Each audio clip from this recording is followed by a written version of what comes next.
29শে জানুয়ারি দুপুর 12 ঘটিকায় ত্রিপুরাজ্যের ঐতিহ্যবাহী গণ আন্দোলনের অন্যতম পতাকাবাহী গণমুক্তি পরিষদের 23তম কেন্দ্রীয় সম্মেলন উপলক্ষে রবীন্দ্র শতবার্ষিকী ভবন প্রাঙ্গণে এক সমাবেশের আয়োজন করা হয়েছে।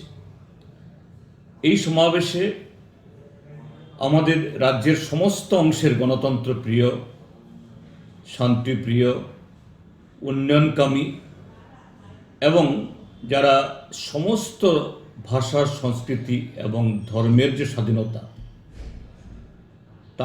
এটাকে আরও মজবুত করার পক্ষে আমি সকল অংশের জনগণকে এই সমাবেশে সামিল হওয়ার জন্য আহ্বান জানাচ্ছি এবং এই সমাবেশের আহ্বান যে রাজ্যের উন্নতি, রাজ্যের জনগণের ভাষা সংস্কৃতির বিকাশ এটাকে অব্যাহত রাখতে গেলে পরে রাজ্যের গণতান্ত্রিক ব্যবস্থাকে মজবুত করা চাই।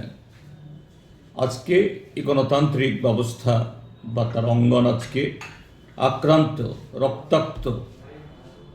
তা থেকে কিভাবে সামগ্রিকভাবে আমরা গণতন্ত্রকে আরও মজবুত করতে পারি, পুনরুদ্ধার করতে পারি, আগামী 29-এর এই সমাবেশের মধ্য থেকেই রাজ্যের জনগণের কাছে সেই বার্তা যাবে, সেই বার্তা পৌঁছানো হবে।